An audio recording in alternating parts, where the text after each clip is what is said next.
만약 그분이 증여세 신고를 제대로 했다고 하면 한 9천만 원 정도를 내면 됐었거든요. 근데 지금 상황에서 이게 발각되다 보니까 내야 될 세금이 2억 원, 2배가 발생했습니다. 그런 거는 죽은 사람을 살려달라는 것과 마찬가지입니다. 문제가 되는 것들이 딱 몇 가지가 있습니다. 제일 먼저 문제가 되는 게 관련된 거. 미리미리 준비하면 어떤 세금이든 줄일 수가 있습니다. 행가TV 구독자 여러분 안녕하세요. 반갑습니다. 지병근 세무사입니다. 이제 세무사 개업을 한 지가 한 19년 정도 이렇게 연차가 됐고요. 부동산 세금 관련돼서 세무사, 공무원, 투자자를 대상으로 강의를 하고 있고 관련된 유튜브 채널도 운영하고 있고 책도 발간을 하고 있습니다. 가족 간에 이렇게 계좌를 이체를 했다고 해서 모든 것이 다 증여로 이제 문제가 되느냐? 그렇진 않습니다. 흔히 제가 그런 예를 많이 들거든요. 우리가 자동차를 운전을 합니다. 유턴을 해서는 안 되는 자리인데서 유턴을 합니다. 근데 그런 경우 대부분이 문제가 없겠죠. 경찰관이 있는데 걸렸다. 그런 경우에는 어쩔 수 없이 벌금도 내야 됩니다. 계좌 이체도 마찬가지예요. 계좌를 이체했다고 해가지고 이게 부동산이 아니기 때문에 등기 자료가 안 남죠. 그렇기 때문에 현실적으로 증여로 문제될 확률이 굉장히 적습니다. 하지만 증여로 문제가 됐다. 즉 세무조사로 이어졌다라고 하면은 100% 문제가 되고, 그렇게 된다고 하면 내가 실제 증여세 신고했을 때보다 20% 이상을 더 가산세로 납부를 해야 되는 실정입니다. 50대 분이 이렇게 오셨습니다. 근데 그분이 상속세 조사를 하는데 2억 원이라는 세금이 추징되는데 맞냐고 이렇게 물었습니다. 아니나 다를까 통장을 10년 거를 오픈을 했습니다. 자녀한테 간 금액이 그동안 5억 원이라는 금액이 있었습니다. 만약 그분이 증여세 신고를 제대로 했다고 하면 한 9천만 원 정도를 내면 됐었거든요. 근데 지금 상황에서 이게 발각되다 보니까 내야 될 세금이 2억 원, 2배가 발생했습니다. 왜 그렇게 많이 내죠? 가산세가 붙었거든요. 가산세는 크게 두 가지가 있거든요. 신고 안 했을 때 붙는 가산세 20%가 붙습니다. 그 다음에 납부 지연에 대한 가산세, 이게 연 9%거든요. 근데 그 기간이 굉장히 오래됐잖아요. 그러니까 신고 안 한 거, 납부 안 한 거, 요거를 합하다 보니까 원래 내야 될 세금의 거의 2배 정도의 세금이 발생하는 겁니다.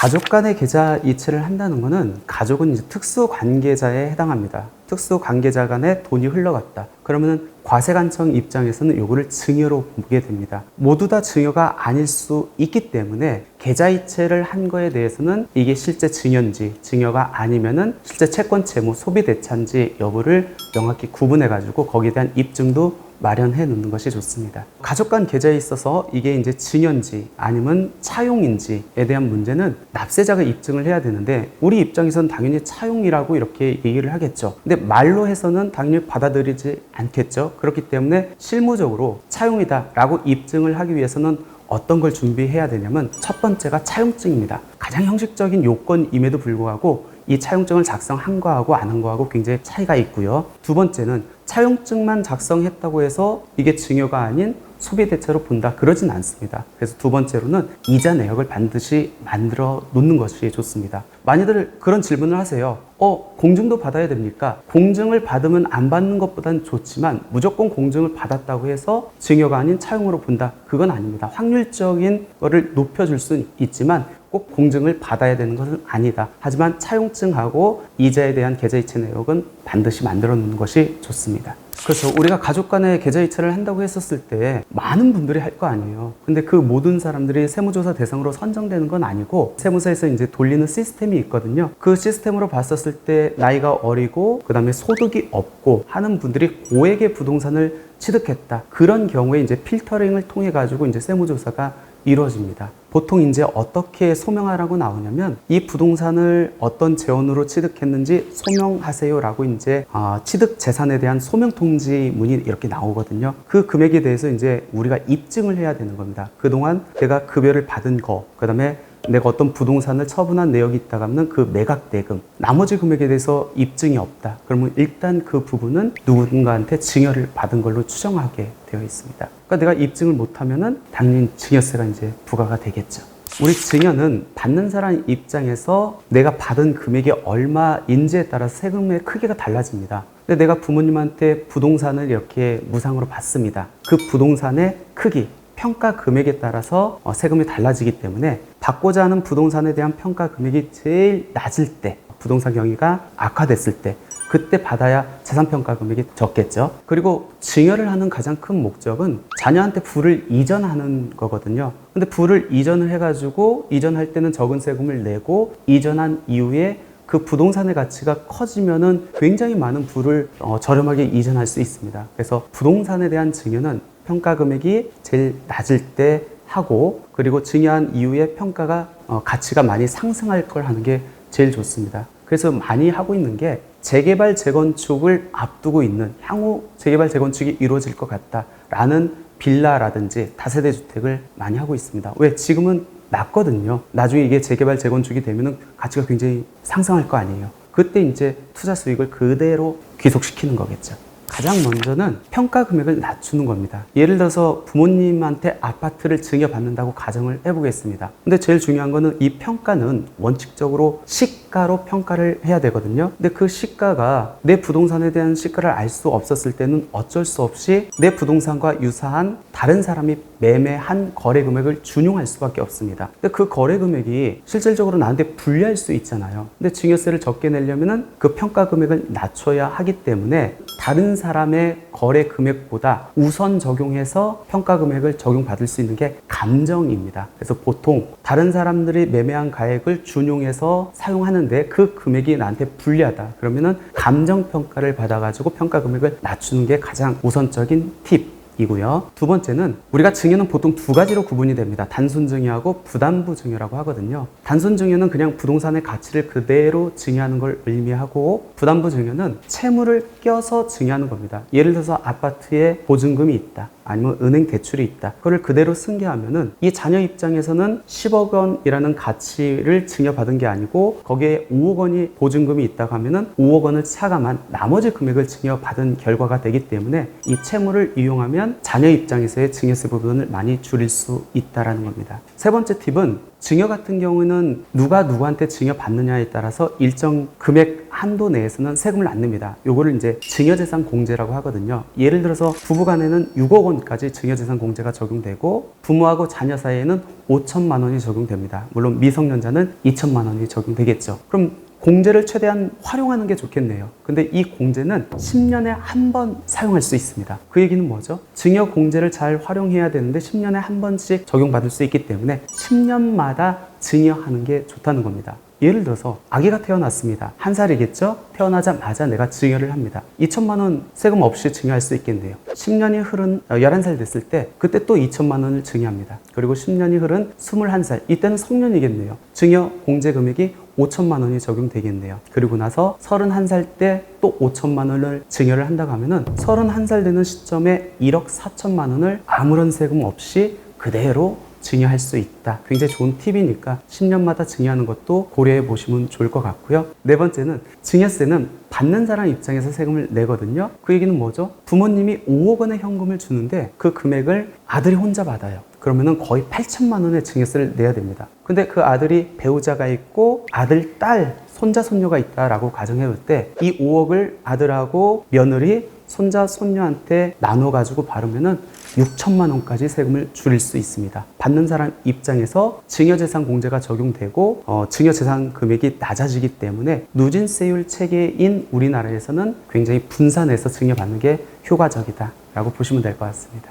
증여할 때 주의사항은 두 가지로 이렇게 구분해서 말씀을 드려볼게요. 첫 번째는 현금 증여했을 때, 두 번째는 부동산을 증여했을 때. 먼저 현금 증여부터 한번 살펴볼까요? 현금 증여할 때 중요한 거는 아까 처음에 이제 말씀드렸는데 가족 간의 계좌 이체 또는 현금 같은 경우는 원칙적으로 증여를 봅니다. 근데 그 계좌 이체 또는 현금으로 주는 것이 모두 다 증여가 아닐 수 있기 때문에 이게 증여가 아닌 채권 채무 관계다. 그럼 반드시 차용증을 만들어 놓고 이자 지급 내역을 그 증빙을 갖춰놔라. 두 번째, 부동산 증여할 때 조금 주의하셔야 될 건 뭐냐면 부동산을 받는 사람 입장에서는 두 가지 세금을 내야 됩니다. 첫 번째가 이제 증여세고 두 번째가 부동산을 취득했기 때문에 취득세를 내야 되거든요. 근데 요거는 이제 받는 사람 입장에서, 즉 자녀 입장에서 내야 되는데 이 재원이 없으면은 어떻게 되겠죠? 부모가 그 금액을 또 줘야 됩니다.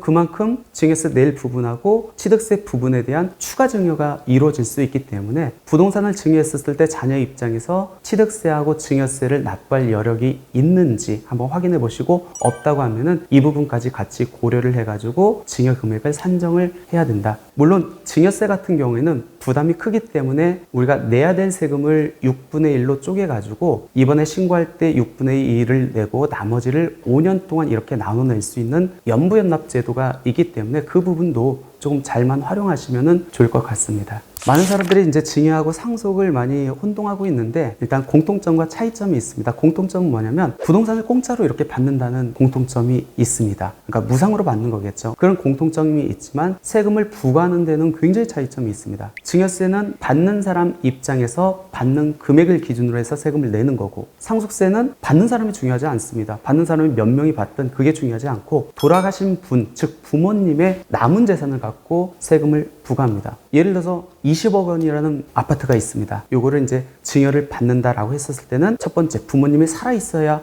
증여가 가능하겠죠. 그리고 받을 때는 자녀들이 어떻게 이렇게 받는지, 예를 들어서 2명이다. 그럼 20억짜리를 각각 5대 5로 받는다고 하면 10억 원에 대한 증여세를 각자, 자녀 각자가 내야 되는 거고, 이 20억짜리 아파트를 부모님이 소유하고 있었는데 사망을 했다. 그때는 이제 상속으로 받겠죠. 자녀가 2명 있어도 돌아가신 분을 기준으로 해서 재산을 평가하기 때문에 이때는 아버님 기준으로 해서 20억 원을 갖고 상속세를 부과합니다. 그러니까 세금을 부과하는 방법 자체가 상속하고 증여하고 많이 다르다라고 보시면 될 것 같습니다. 증여 같은 경우는 받는 사람 입장에서 내는 세금이고 공제 금액이 적용되는데, 이에 반해서 상속은 돌아가신 분을 기준으로 해서 세금을 적용을 하고, 공제 금액이 돌아가신 분의 배우자가 있으면 10억 원이 기본적으로 공제가 되고 배우자가 없으면 5억 원이 공제가 됩니다. 그럼 공제 금액만을 봤었을 때는 당연히 상속이 훨씬 더 유리하겠죠. 증여로 받으면 5천만 원밖에 공제가 안 되는데 상속으로 가면은 최소 5억, 10억을 증여받을 수 있기 때문에. 근데 증여는 내가 지금 당장 받을 수 있지만 상속은 어떻게 되겠죠? 부모님이 돌아가셔야 이제 받을 수 있습니다. 시간적으로 재산을 분려받기가 오래 걸린다는 겁니다. 그 기간에 또 재산 가치도 많이 상승하겠죠. 그렇기 때문에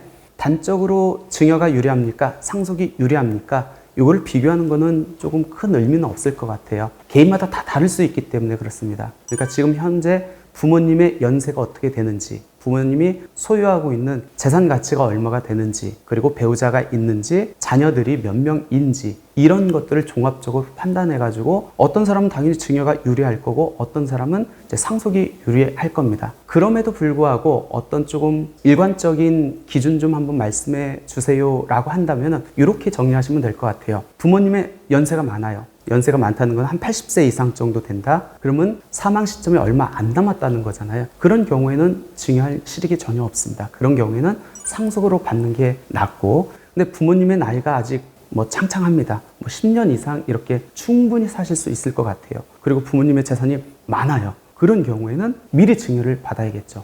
증여를 미리 받고 상속 재산가액을 낮춰놓는 게 굉장히 현명하겠죠. 결론적으로 상속이 유리한지 증여가 유리한지, 그리고 어떻게 절세 플랜을 짜야 되는지는 지금 개인마다 다 다르기 때문에 가까운 세무사님하고 한번 상담 받아보는 것을 추천드리고 싶습니다. 세무서에서 이제 상속세 조사가 이루어지면 문제가 되는 것들이 딱 몇 가지가 있습니다. 그 가장 제일 먼저 문제가 되는 게 재산 평가와 관련된 거. 우리가 이제 상속세 신고할 때 시가를 준용해가지고 신고를 해야 되는데 그 시가가 적정한지를 가장 먼저 보고, 그 다음에 두 번째는 금융거래입니다. 돌아가신 분의 10년 동안의 통장을 오픈해가지고 일일이 다 살핍니다. 근데 그 중에서 자녀 또는 배우자, 그러니까 상속인들한테 이체된 금액이 있는지, 그런 부분은 이제 다 걸러가지고 증여세를 부과를 하고, 그리고 아까 돌아가신 시점에 10년 안에 증여한 거는 상속재산가액에 합산하도록 되어 있거든요. 그럼 증여세도 내고 이제 상속재산가액에도 포함되겠죠. 이중과세 문제 아닙니까? 라고 하는데, 증여세를 부과할 때 낸 세금은 빠지기 때문에 이중과세 문제는 이제 없습니다. 그리고 이제 세 번째는 현금으로 인출된 금액들을 문제 삼습니다. 특히 돌아가시고 나서 2년 이전 거에 대한 현금 인출, 그 금액에 대한 입증책임 납세자한테 있거든요. 그 2년이 넘으면은 과세관청에서 입증책임을 져야 되기 때문에 크게 문제가 안 되는데, 돌아가시기 전에 2년 전에 현금으로 주기적으로 인출됐던 100만 원씩, 500만 원씩. 그럼 저희들한테 이게 어떤 금액으로 인출됐는지 소명을 하라고 합니다. 그게 소명이 안 되면은 그 금액을 상속재산가액으로 들어갈 수 있기 때문에 항상 부모님 돌아가시기 전에 현금으로 병원비를 사용한다든지 간병비를 준다든지 이렇게 현금으로 인출을 하기보다는 계좌이체를 통해 가지고 아니면 카드를 사용해 가지고 증빙을 만들어 놓는 것이 굉장히 좋습니다.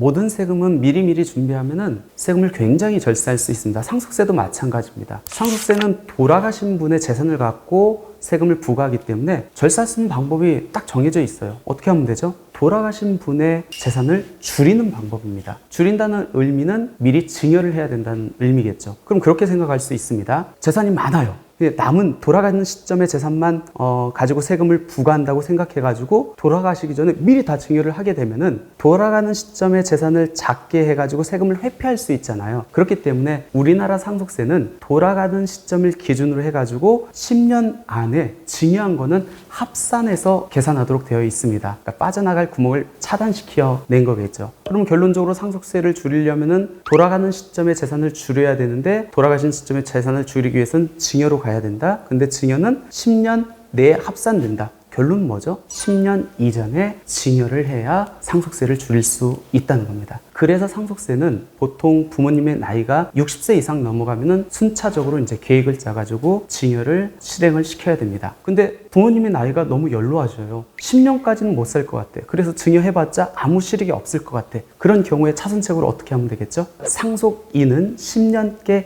합산되지만 상속인이 아니라고 하면은 5년 것만 합산이 되거든요. 그러면은 아들이 아닌 딸이 아닌 며느리라든지 사위, 손자, 손녀에게 증여를 하면은 5년만 벗어나면은 그 증여받은 재산이 합산되지 않는다는 겁니다. 그래서 부모님의 나이가 연로하시고 10년 이상 못 살 것 같다. 그럴 경우에는 며느리하고 사위, 손자, 손녀까지도 한번 증여하는 것을 고려해 보시면 좋을 것 같습니다. 그리고 증여세 상속세 같은 경우는 돌아가신 분의 모든 재산을 갖고 세금을 계산하다 보니까 부담이 너무 커요. 그렇다 보니까 우리가 아까 증여세도 6분의 1로 나눠가지고 연부연납제도가 있다고 했잖아요. 이 상속세는 더 세금이 많이 부담되기 때문에 11분의 1로 나눠가지고 세금을 나눠낼 수 있기 때문에 그 부분도 잘 활용하시면 좋을 것 같습니다. 물론 이자는 붙습니다. 근데 이자율이 2.9%거든요. 현재 시장 이자율에 비하면 그래도 굉장히 적은 이자율이기 때문에 상속세가 부담된다고 해서 또는 상속세를 내기 위해서 급하게 내가 상속받은 재산을 팔기보다는 가격이 올랐을 때 팔고 연부연납제도를 잘 활용해가지고 상속세 부담을 조금 줄이는 것도 좋을 것 같습니다.